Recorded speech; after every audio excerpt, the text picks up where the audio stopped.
సుమిత్రానంద్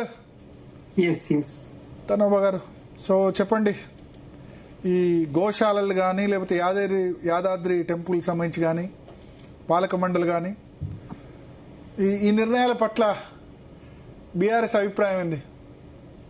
నమస్తే అండి భరత్ గారు, మీకు అలాగే జీ తెలుగు ప్రేక్షకులకు, ప్యానెల్లో పాల్గొంటున్నటువంటి మిగతా రాజకీయ ప్రతినిధులకు కూడా జై తెలంగాణ. ఇందాక మీరు చెప్తూ రాజకీయాలకు అతీతంగా ఈ దేవస్థానం కమిటీ వేసిండ్రు, అభినందనలు అని చెప్పారు. వ్యాపారస్తులు రాజకీయాల్లో వ్యాపారస్తులకే స్థానం, ఎమ్మెల్యేలుగా ఎంపీలుగా. పీసీఆర్ మిగతా వాళ్ళని మ్యూట్ చేయండి.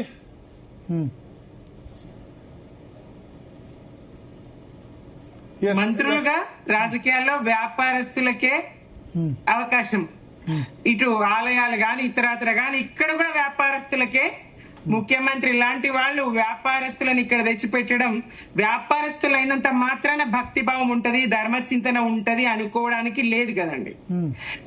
రాజకీయ నాయకులందరూ రేవంత్ రెడ్డి లాంటి వాళ్ళే ఉంటారు, లేదంటే అందరూ కూడా రాజకీయం అంటే దోపిడీ అనే స్థాయికి జర్నలిజం లో ఉన్నటువంటి మీరు మాట్లాడడం స్వాగతించదగ్గది. దోపిడీ అనలేదు, దోపిడీ మీరు వినలేదు. కేసీఆర్ యాదగిరిగుట్ట టెంపుల్ కట్టి చాలా ప్రభుత్వ నిధులతో కట్టి మంచి పని చేశాడని చెప్పారు, మెచ్చుకున్నాను. అక్కడ చెప్పిండ్రు రాజకీయ పునరావాస కేంద్రాలుగా మారొద్దు, రాజకీయ పార్టీ సభ్యత్వం ఉంటే దేవాలయాల పాలక మండలికి అనర్హులు. మరి ఇక్కడ ధార్మిక భక్తి భావం ఉండాలి, భక్తి భావం ఉండాలి. వ్యాపారస్తులందరికీ భక్తి భావము, ధర్మ చింతన. వ్యాపారస్తులందరూ కాదు కదా, కొనిదెల సురేఖ వ్యాపారస్తురాలా చెప్పలేము కదా. ప్రధానంగా మెయిన్ గా ఇక్కడ ఒకటి, ఇటీవలనే మీ అయ్య జాగిరా అన్న పవన్ కళ్యాణ్ గారికి తెలంగాణ కూడా వాయిస్ కట్ అవుతుంది. ఇది ఒకటి.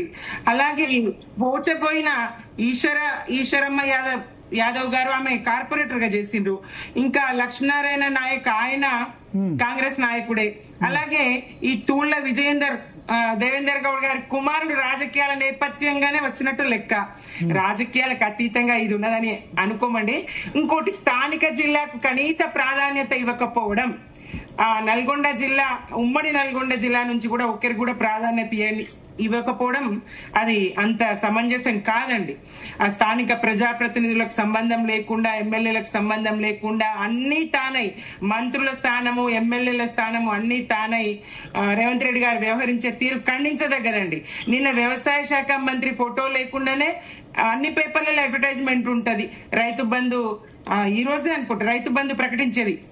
ఇట్లా మంత్రులకు, ఎమ్మెల్యేలకు ప్రాతినిధ్యం కల్పించకుండా, వాళ్ళ మాటకు విలువ లేకుండా, వాళ్ళ భాగస్వామ్యం లేకుండా ఏకపక్షంగా పాలన చేస్తున్నట్టు, నిర్ణయాలు తీసుకుంటున్నట్టు స్పష్టం అవుతా ఉన్నది. ఈ టెంపుల్ కమిటీ విషయానికి వస్తే, కొనిదెల సురేఖ గారిని నియమించడం అయితే ఒక తెలంగాణ బిడ్డగా నేను వ్యతిరేకిస్తున్నానండి.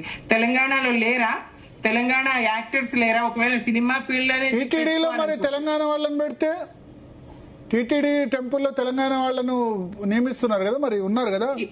ఎస్, నియమిస్తా ఉన్నారు, నియమించట్లేదని చెప్పట్లేదు, అది అక్కడ నియమిస్తా ఉన్నారు. మరి ఇక్కడ మరి అక్కడ తెలంగాణ, తమిళనాడు అన్ని రాష్ట్రాలు ఉన్నాయి. ఇక్కడ యాదగిరి టెంపుల్లో మళ్ళా తెలంగాణ వాళ్ళు లేరా అంటే ఎట్లా? యాదగిరి టెంపుల్ మనకు ఆంధ్ర నుంచి వచ్చి కూడా దర్శనం చేసుకోవాలని మనం కోరుకోవాలా? ఆ పరిస్థితి. మరి యాదాద్రి టెంపుల్ మీరు డిజైన్ చేయించింది కేసీఆర్ ఆనంద్ సాయితో, ఆంధ్ర వ్యక్తితో, మరి దాన్ని ఏమంటారు? డిజైన్ చేసేది మరి తెలంగాణలో లేరా శిల్పులు? ఆనంద్ సాయితో ఎందుకు డిజైన్ చేయించారు? ఆర్కిటెక్ట్ తో పని తీసుకోవడం వేరండి. ఏమో నాకు అర్థం కాదు. ప్రతి దానిలో భక్తిలో కూడా తెలంగాణ, ఆంధ్ర అంటే నాకు ఇప్పుడు కొనిదెల సురేఖ 40 సంవత్సరాలు 50 సంవత్సరాలుగా హైదరాబాద్ లో ఉంటారు. మీరు తెలంగాణ కాదంటే ఏంది? అంటే ఆంధ్ర మూలాలు ఉంటే ఏంది? What is definition of Telangana? లేదు, ఇప్పుడు 40 సంవత్సరాలుగా తెలంగాణలో, హైదరాబాద్ లో ఉంటున్నారు. జరుగుతున్న చర్చ మీరు చూస్తలేరా సార్?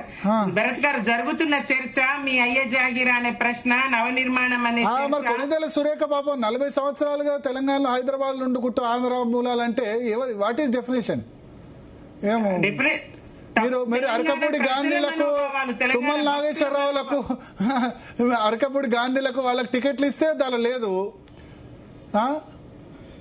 ఇబ్బంది లేదు.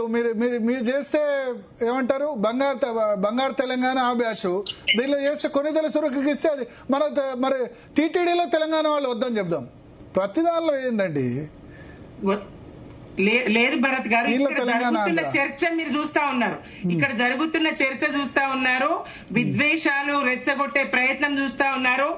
గ్రేటర్ ఎన్నికల్ని దృష్టిలో పెట్టుకుని ప్రజల మధ్య తెలంగాణ విభజన, ఆ టాపిక్ వేరే, అది వేరు. నేను రాజకీయంగా పవన్ కళ్యాణ్ దానిలో ఏంటి యాదగిరిగుట్ట టెంపుల్లో కొనిదెల సురేఖ ఆంధ్ర కాబట్టి వేయదంటే అది నాకు కరెక్ట్ అనిపించలేదు. మనం పోయి టీటీడీ టెంపుల్లో ఉంటున్నాం కదా, తెలంగాణ వాళ్ళు ఉన్నారు, తమిళనాడు వాళ్ళు, కర్ణాటక వాళ్ళు ఉన్నారు. యాదగిరిగుట్ట టెంపుల్లో అందరు ఆంధ్ర వాళ్ళు కూడా, హైదరాబాద్ లో ఉన్న ఆంధ్ర వాళ్ళు కూడా వచ్చి దర్శనం చేసుకుంటారు. Even east Godavari, west Godavari కూడా రావాలని కోరుకుందాం మనం, వాళ్ళు వచ్చి ఇక్కడ దర్శనం చేసుకోవాలని కోరుకుందాం. విశ్వవ్యాప్తం కావాలి కదా. ఎట్లయితుందండి? చిరంజీవి గారు ఒక పార్టీ పెట్టినండ్రి, వాళ్ళ మరిది గారు పవన్ కళ్యాణ్ గారు ఒక పార్టీ పెట్టిన, రాజకీయాలకు సంబంధం లేని కుటుంబానికి అయితే ఇవ్వలేరు కదా. ఒకటి, రాజకీయాల సంబంధం కుటుంబానికే అవకాశాలు ఇచ్చిండ్రు. రెండోది, ఇక ఈ గోశాలలు వీటి విషయానికి వస్తే రేవంత్ రెడ్డి గోశాలల కోసం 360 కోట్లు కేటాయించారు కదా, ఖర్చు చేయడానికి మీరు వ్యతిరేకిస్తున్నారా? ఏమైనా అభ్యంతరాలు ఉన్నాయా దానిపైన? ఆవులను పెంచే రైతులకు గతంలో పూర్వం నుంచి, అనాది నుంచి ఏదైతే కుటుంబానికి బతుకుదెరకు జీవనాధారం అవుతుందో అదే సంపద. భూమి గాని, పశువులు గాని, పశువుల కోసం యుద్ధాలు, ఉత్తర గోగ్రహణం యుద్ధాలు జరిగినటువంటి సందర్భం చూసినాము, విన్నాం. భారతం లాంటి వాటిలో విన్నాం మనం. పశువులు సంపద అన్నాడు. పశువులు ప్రజలకు సంపద, ఏదైతే తమ జీవనాధారమో ఆ దాన్నే దైవంగా భావించేటువంటి రోజుల నుంచి మనం వస్తున్నాం. ఇప్పటికి వ్యవసాయం రంగం గాని, భూమిని దైవంగా భావిస్తారు, పంచభూతాలని దైవంగా భావిస్తారు. పశు సంపద, పాడినిచ్చి తమకు బతుకుదెరువునిచ్చినటువంటి, తమకు పొట్టబోసుకోవడానికి కారణమైనటువంటి ఆవులను, పశువులను వాళ్ళు తప్పకుండా ఎవరైతే పశువుల పోషకులు ఉన్నారో, రైతులు ఉన్నారో వాళ్ళని దైవంగానే భావిస్తారు. ఒక అంశం అది. ఈ గోశాలకు సంబంధించి గాని, హిందుత్వ ఎజెండా గాని రేవంత్ రెడ్డి గారు మోదీ గారి చెవులో, మోదీ గారే రాజకీయ, ఇప్పుడు గోశాలల కోసం, గోవుల సంరక్షణ కోసం, దేవాలయాల అభివృద్ధి కోసమే కదా ఈ నిర్ణయం తీసుకుంది. అయితే మోదీ గారే రాజకీయ చాణక్యుడు, అపర చాణక్యుడు అని వీళ్ళందరూ అనుకుంటారు. ఆయన చెవుల్లోనే పెద్ద కమలం పువ్వు పెట్టే ప్రయత్నం రేవంత్ రెడ్డి గారు చేస్తా ఉన్నారు. మొట్టమొదట నేను ఏబీవీపీ విద్యార్థినని, ఆయన జోలికి బీజేపీ రాకుండా వీడు మనోడే, ఎన్నటికైనా మనవాడే, మన వైపే వస్తాడనేటువంటి ఆలోచన కలిగేలాగా నిలువరించగలిగింది. ఒకటి. రెండోది, ఇప్పుడు ఆయన వేదిక సిద్ధం చేసుకుంటా ఉన్నారు. కాంగ్రెస్ కి ఇక పుట్టగతులు లేవు, కాంగ్రెస్ ను ఆయనే పూడ్చి పెడతా ఉన్నాడు, కాంగ్రెస్ కు భవిష్యత్తు లేకుండా చేస్తా ఉన్నాడు. కాబట్టి బీజేపీకి ఇక్కడ వేదిక సిద్ధపరచాలనే ప్రయత్నంలో ఆయన ఉన్నాడు. అలాంటి పాలనే చేస్తా ఉన్నాడు. బడే బాయ్ చోటే బాయ్ బంధం గాని, రాష్ట్ర బీజేపీ ఆయనకు గొడుగుబట్టి నడుపుతున్నటువంటి తీరు గాని, కాంగ్రెస్ కూడా ఆయన్ని ఇలా విమర్శిస్తుందేమో రేవంత్ రెడ్డి గారిని, కానీ బీజేపీ విమర్శించదు. బీజేపీ ఆయనకు గొడుగు బట్టి కాపాడుతున్నటువంటి పరిస్థితి రాష్ట్ర ప్రజలు చూస్తా ఉన్నారు. వ్యూహాత్మకంగా అనుకుంటున్నాడు కానీ అది తేట తెల్లం. మా కేటీఆర్ గారు చెప్తారు, రేవంత్ రెడ్డి గారు ఏ దొంగతనం చేసినా ఇట్టే దొరికిపోతారు అని. ఇక్కడ కూడా దొరికిపోయినరు. నెక్స్ట్ తాను బీజేపీలో చేరబోతున్నానని, బీజేపీకి ఇక్కడ ఒక సానుకూల వాతావరణాన్ని సృష్టించాలి. గోవులు, హిందూ మతము, దైవత్వము, గుళ్ళు, అలాగే ఈ గోశాలకు సంబంధించి నిధుల విడుదల, ఇవన్నీ కూడా.